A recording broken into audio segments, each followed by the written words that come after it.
Tergantung sikap pasangannya bisa berubah nggak dianya. Oke, ini komentar dari Bunda Sahara. Ini terkait kemarin kita terakhir bahas itu bagaimana suami yang ketahuan selingkuh terus minta rujuk, kitanya maafin atau enggak, terima atau enggak. Kalau menurut Bunda Sahara ya tergantung sikap pasangannya bisa berubah nggak dia. Yes, ini betul banget. Salah satu hal yang memudahkan kita untuk bisa kembali rujuk atau baik sama suami setelah dia ketahuan berbuat salah, dalam hal ini misalnya selingkuh salah satunya, adalah sikap dia lebih baik atau enggak, berubah enggak, berusaha menunjukkan enggak sama kita kalau dia menyesali perbuatan. Enggak peduli itu tuh palsu atau enggak, sikap dia yang lebih baik tetap jauh lebih baik daripada sikap dia yang petantang-petenteng nantangin kita atau bahkan lebih zolim lagi. Dia ketahuan melakukan sebuah kesalahan, terutama dalam hal ini selingkuh. Sebenarnya bersyukurlah nih para ibu-ibu, para istri yang pada saat suaminya ketahuan berbuat salah atau selingkuh, dia langsung meminta maaf. Ini tahu memang rasanya sakit banget dan gak bisa terima, bener-bener sesakit itu. Tapi percayalah ada begitu banyak nasib para istri di luar sana yang lebih parah dari kita,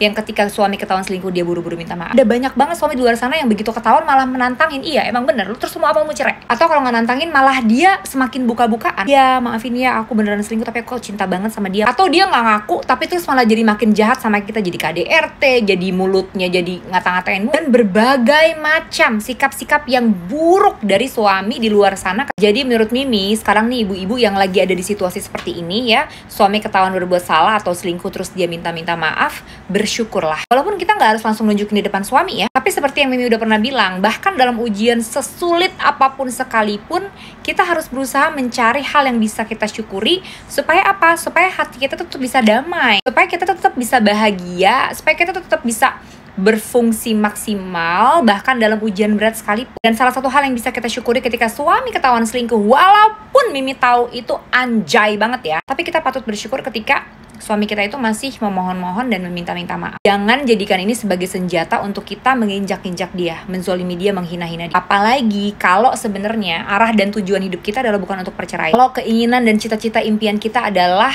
untuk memberikan keluarga yang utuh buat anak-anak. Kalau tujuan kita adalah mau bisa membangun rumah tangga ini tiljanah sama suami, syukurlah. Walaupun sangat berat fakta suami yang kita sangat sayangi, yang selalu tidur sama kita, yang gak kelihatan sama sekali bakal selingkuh sama kita, tiba-tiba ketahuan sama kita selingkuh, bahkan kita menemukan bukti-bukti yang membuat kita makin enak, makin ilfil. Emang perceraian bukan hal yang akan kita pilih, maka bersyukurlah saat suami menunjukkan bahwa dia tuh menyesal dan bahkan melakukan upaya-upaya untuk memperbaiki kesalahan. Gak usah membudaki pikiran kita, ngebebanin pikiran kita dengan ini mah orang palsu, ntar juga begitu lagi, gue gak percaya, ini mah dia cuman karena abis ketahuan salah aja, ini mah dia pura-pura, gue mah yakin di belakang gue sebenarnya dia masih bla bla bla bla. No, jangan dimenangin pikiran-pikiran setan kayak begitu, karena kalau kita berpikir seperti itu si pelakor dia yang bakalan menang. Pemikiran-pemikiran seperti itu akan membuat kita sama suami semakin jauh, sehingga si falak itu semakin memiliki kesempatan untuk lebih dekat sama suami kita. Ya, Mimi tahu loh, kok gue jadi harus kompetisi sama falak, sama pelakor, ini kan laki gue najis amat. Yes, Mimi tahu emang gak adil, it is indeed, ini memang gak adil. Tapi faktanya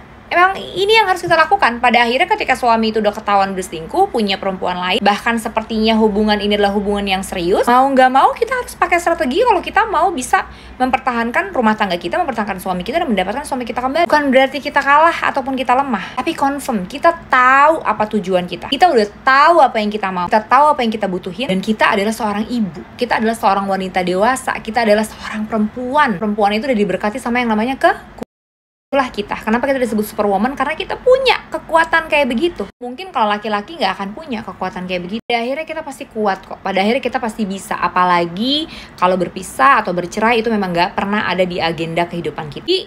It's okay, normal banget kalau kita tuh di awal-awal saat suami baru ketahuan selingkuh lalu dia minta maaf, kita harus jaga jarak dulu, kita butuh waktu, kita butuh meluapkan dan mengekspresikan emosi kita, kemarahan kita, ketidakterimaan kita. It's okay, nggak apa-apa. Itu adalah fase kehancuran ya, fase kesedihan yang memang harus kita alami, yang senormal dan sewajarnya memang harus kita lewatin dulu setelah kita mendapatkan ujian yang berat. Tapi sama seperti ujian-ujian lain dalam hidup kita yang membuat kita galau, yang membuat kita sedih dan menderita, ujian suami selingkuh juga harus kita berikan waktu. Mau berapa lama kehancuran yang akan kita jalani. Jangan keterusan. Jadi kasih batas waktu, mau berapa lama gue sedih kayak begini, sambil kita menguatkan diri kita dari dalam. Terus kita ngelurusin lagi niat-niat dan tujuan kita berumah tangga, niat-niat dan tujuan kita terhadap masa depan. Terus pelan-pelan kebaikan suami ini dibalas juga dengan kebaikan. Jadi jangan terus-terusan kebaikan suami ini kita balas dengan gengsi, kita balas dengan marah, kita balas dengan penindasan, kita balas dengan kezoliman yang berkelanjutan. Nggak berhenti-berhenti kayak begini-begini terus, ya ujung-ujungnya kita bisa hancur, rumah tangga kita bisa berpisah akhirnya. Seperti yang Mimi selalu katakan, kalau kita berpisah dalam kondisi konyol, artinya kita itu bukan tipikal perempuan yang mandiri, kita punya anak dan terus kita memang nggak bisa membiayai anak kita karena kita nggak mandiri finansial. Pilihan bercerai sama suami memang harusnya belum jadi pilihan kita kalau kita termasuk ada di kondisi itu. Akhirnya pilihan yang terbaik adalah memang memperbaiki rumah tangga ini sama-sama. Terutama kalau suami saat ketahuan selingkuh dia meminta maaf, terus ngebaik-baikin kita. Mimi doain buat ibu-ibu semua yang lagi ada di posisi ini, semoga dibukakan hatinya ya Allah, semoga dilunakkan ya, semoga disembuhkan, semoga dipulihkan, supaya pelan-pelan bisa kembali percaya sama suami, atau paling enggak bisa kembali nafas. Enggak, ibu-ibu sama suami ini ya bisa saling memperbaiki dan akhirnya bisa punya rumah tangga yang lebih baik. Hadiahnya apa sih? Hadiahnya untuk anak-anak adalah masa depan yang baik juga insya Allah. Ibu-ibu, Mimi tahu ini ujian yang amat sangat berat, tapi kita ini seorang ibu, kita ini perempuan, kita pasti bisa ngelewatin ini. Dan semoga efek baik dari kejadian atau ujian berat ini adalah melahirkan kita menjadi kita perempuan, ibu, istri yang lebih baik lagi ya. Amin. Ibu-ibu lain pokoknya mau curhat langsung ke Mimi, boleh langsung terus di komen kayak begini, boleh juga DM Mimi, atau kalau mau one on one langsung curhatnya sama Mimi, boleh ketemu, boleh via Zoom meeting. Teman-teman bisa langsung DM atau kontak admin Mimi biar bisa langsung dijadwalin. Yuk kita semua sama-sama pulih, sama-sama sembuh, sama-sama pertahankan rumah tangga kita, sama-sama menjadi perempuan yang mandiri, sama menjadi jiwa-jiwa yang bahagia, supaya ujian apapun yang mendatangi kita, insya Allah kita sanggup melewatinya ya. Bukan sanggup lalu hancur, tapi sanggup lalu terus bahagia. Oke, sayang Mimi, semangat!